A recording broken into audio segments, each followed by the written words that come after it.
Hello friends, आज आपण शिकणार आहोत धडा क्रमांक 3 आजी कुटुंबाचा आगळ. चला शिकूया. लेखक महेंद्र कदम 1972 साली यांचा जन्म झालेला आहे. मराठी अभ्यासक आणि लेखक. त्यांची मराठीचे वर्णनात्मक भाषाविज्ञान, कवितेची शैली ही भाषाविषयक पुस्तके, कादंबरी, सार आणि विस्तार, कवितेचे वर्तमान ही समीक्षेची पुस्तके, धूळ पावल ही कादंबरी, मेघवृष्टी अभ्यासाच्या विविध दिशा हे संपादन, भितो त्याची गोष्ट हा कथासंग्रह इत्यादी पुस्तके प्रसिद्ध आहेत.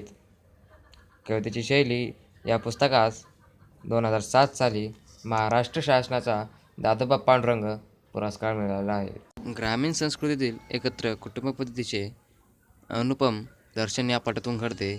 मानवी नातेसंबंध, त्यातील सुरक्षितता, त्यांचे परस्पर अवलंबन आणि या सगळ्यांचा आधार आणि असणारी कुटुंबप्रमुख आजी. आजी म्हणजे जणू कुटुंबाचा आगळ. ग्रामीण घराची रचना, ग्रामीण जीवनशैली यावर पाठात प्रकाश टाकला आहे. कौटुंबिक नातेसंबंध जपण्यासाठी संस्कार करणारा हा पाठ आहे. या काळातील मुलांचे खेळ, त्यांना मिळणारा रानमेवा अशा अलीकडील काळात दुर्मिळ झालेल्या गोष्टीचे वर्णन पाठात वाचायला मिळते. ग्राम संस्कृती हा भारतीय संस्कृतीचा पाया असल्यामुळे ग्रामसंस्कृतीचे महत्त्व जाणण्यास संदेश प्रस्तुत पाठातून मिळतो. तर मित्रांनो, पुढील भाग बघूया. माझी आजी जवळपास 5.5 फूट उंचीची, रंगाने गोरी असूनही उन्हा पावसाने राबलेल्या त्वचेची, नवऱ्यामागं सगळा संसार गळ्यात पडूनही तिच्या आमच्या पिढीवर हुकूमत गाजवणाऱ्या आजीच्या हातात 70 वळली तरी काठी आली नव्हती. दात सगळे शाबूत तर होतेच, पण मध्यसारखे चमकत राहायचे. डोक्यात एकही काळा केस नव्हता. विशाल कान, धारदार नाक, चेहऱ्यावर सुरकुत्या पडूनही तरुणपणाच्या सौंदर्याची जाणीव करून देणारी चेहऱ्याची ठेवण, ताठकाना, पायात जुन्या वळणाच्या नाल्याच्या वाहना, अंगात चोळी आणि हिरवा लाल अशी या 2 रंगाची नऊवारी, कलंगडी, कपाळाचं गोंधन दिसून येत नाही म्हणून त्यावर लावलेला बुक्का, आजीच्या छायाचित्राखाली आमचं सर्व कुटुंब गुण्यागोविंदाने राहायचं. आमच्या घरी एक गावरान गाय होती. तिला आम्ही कपिला म्हणायचो. एक आड एक वेतला तरी खोड ती नक्कीच द्यायची. त्यामुळं दावणीला कायम कपिलाचं बैल असायची. कपिला दूधही भरपूर द्यायची. आमचे वडील किंवा काका धार काढायला निघाले की ग्लास घेऊन आमचा मोर्चा गोठ्यात. गाईनं पुन्हा सोडला की वासरू आखडायचं. वरतील दुधाच्या धाराचं संगीत ऐकत चरवीत भरण्याची वाट बघायची. तर मित्रांनो, लेखकाला म्हणायचं की आमच्या घरी एक गाय होती आणि आम्ही तिला कपिला या नावाने म्हणायचो. एक आड एक वेतला तरी खोड ती नक्कीच द्यायची. त्यामुळं दावणीला कायम कपिलाचीच बैल असायचे. कपिला दूधही भरपूर द्यायची. आमचे वडील किंवा काका धार काढायला निघाले की ग्लास घेऊन आमचा मोर्चा गोठ्यात. पाना सोडलं की वासरू आखडायचं. न वारवेत दुधाच्या धाराचं संगीत ऐकत चरवे भरायची वाट बघायची. चरवी भरली की पुन्हा वासरू सोडायचं न ग्लास घेऊन लेणीत उभं राहायचं. मग ते दरश्न दूध आमच्या ग्लासात यायचं आणि ते उबदार होऊन मिशा येईपर्यंत पीत राहायचं. तिथंच संपून घरात यायचं. राहिलेली अर्धी चरवी घरात आली की म्हातारी डाळजत सोप्यात आवरायची. तिथंच बसून राहायची. हातातील माळाचा एकक मणी ओढत काहीतरी पुटपुटत राहायची. कारण एकच माझ्या आईने व पुकट्या चुलतीने चहा करून पिऊ नये म्हणून सक्त पहारा द्यायची. घराच्या 4 सुना नांदायला आल्या. त्यांचा कुणाचा भरवसा द्यायचा, कोण कुणाच्या लेकराला किती त्रास देईल खात्री नाही, म्हणून आम्हाला गोठ्यातच दूध मिळण्यावर आजीचा कटाक्ष असायचा. आजी तिथं बसण्याचं आणखीन एक कारण होतं. आमची आई थोरली होती. आपण बसून जावांना काम लावायचं. खरं तर आजीनं सगळ्यांना कामाच्या वाटण्या करून दिलेल्या. कोणी किती दिवस भाकरी करायच्या, कुणी धुणं धुवायचं, कालवण कुणी करायचं, भांडी कुणी घासायची, हे सगळं ठरलेलं असायचं. आणि आठवड्यानं प्रत्येकीचं काम रोटेशनप्रमाणे बदललं जायचं. प्रत्येकीला प्रत्येक काम आलंच पाहिजे यावर आजीचा भारी कटाक्ष. येत नसेल तिला ती शिकवायची, पण कामातनं कोणाची सुटका नसायची. भाकरी करापल्या की करणारीला लाखोली, सरपण नीट नसलं की गाड्यांची फजिती. स्वयंपाक झाला की आधी आमची बाळगोपाळांची पंगत बसायची. आजी पडं सारखायची न मग आमची आई जेवायला वाढवायची. कोणीही काहीही, पण वाढताना आजीचा जागता पहारा. दापटे घालू खाऊ घालायचं. कुणाला खरखरं ठेवू द्यायचं नाही. आमच्या जेवणानंतर रानातल्या भाकरी बांधल्या जायच्या आणि नंतर सगळ्या बायका मिळून जेवायच्या. 10च्या दरम्यान पोरांना शाळेतून टाळून दुपारच्या कामाचं नियोजन करून मग आजीची स्वारी ढाळजत येणार. बसता बसता झोपी जाणार, पण झोप भारी सावध. कुठंही घट्ट झालं की आजी तट जागी कानोसा घेऊन पुन्हा डोळं जागणार. झोप होता होता गल्लीतल्या बायका जमल्या की वाळक शिवायचं असो, शेंगा फोडायचं असो की धान्य निवडायचं असो, सगळ्या मिळून एकमेकांचे काम करायच्या. गल्लीतल्या बायका येतानाच काम घेऊन यायच्या, गप्पा व्हायच्या, सासूरवास जायचं, अशा सगळ्यांच्या चर्चा.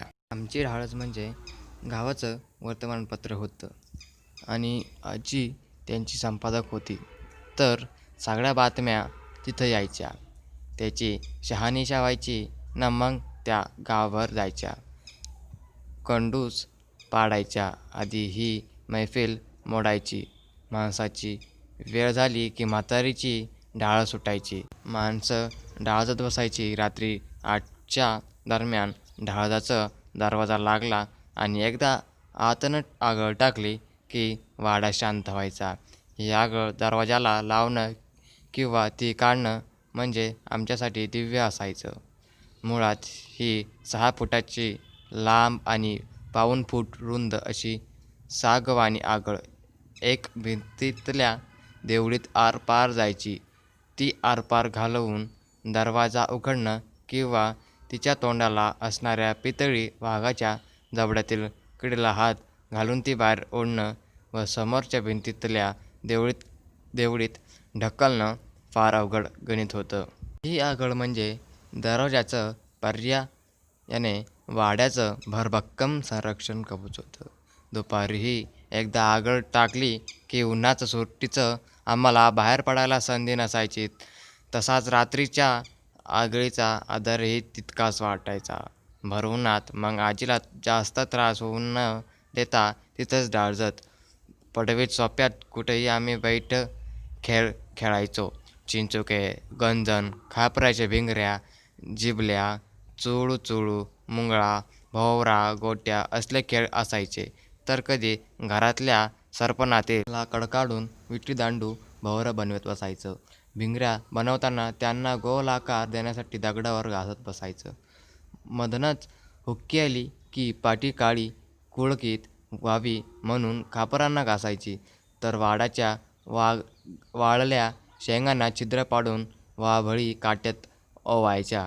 काट्याला आतून एक आणि बाहेरून एक शेळीच्या लेंड्या लावायच्या आणि भिंगऱ्या बनवायच्या. ज्वारीच्या ताटांच्या बैलगाड्या बनवायच्या.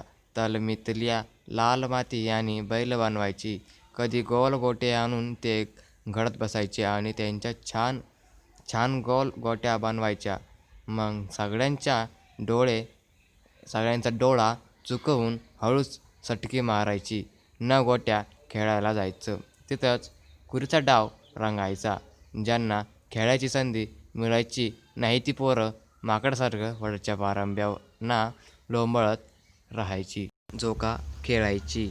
उतरताना पारंब्याच्या शेंड्यांना फुटलेली पिवळी पालवी शेव म्हणून खायची. देवळात जायची. घंटी वाजवून म्हाताऱ्यांची झोप मोड करायची. कांत्या भर दुपारी मग तिथूनच मोरच्या विहिरीकडं वळायचा. मनसोक्त पोहायचं. शिव ना पाणी खेळायचं. मुकुट टाकून पाणी उडवण्याच्या शर्यत लावायची. कंटाळा आला की ओल्या अंगाने तिथंच मातीवर लोळत बसायचं.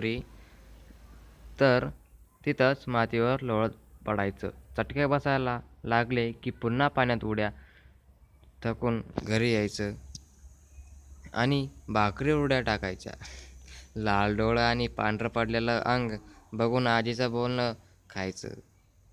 असल्या सगळ्या निसर्गदत्त वातावरणात बालपण आकारात होतं. भोळ्या चिंचा, मिठाचे कडे आणि कच्च्या कैऱ्या, बांधावरची बोरं, चिंचाचा तौर, उंबर, ढाळ, कटाड्यावर भाजलेले कणसं, गहू, ज्वारीचा हुरडा, कच्ची वांगे, गवार, छोटी तांबाटी, शेळ्या, कलिंगड, शेंदाड, करडईची पात्राची भाजी, ज्वारीची हिरवीगार ताट, कवटं, तुरीच्या मटकीच्या शेंगा, त्यांची उकड, हुलग्याचं मांडगं असा सगळा रानमेवा पोटात जात होता. आम्ही वाढत होतो, भांडत होतो, पुन्हा एकत्र खेळत होतो, डाजळत आजीच्या धाकात अभ्यास करत होतो.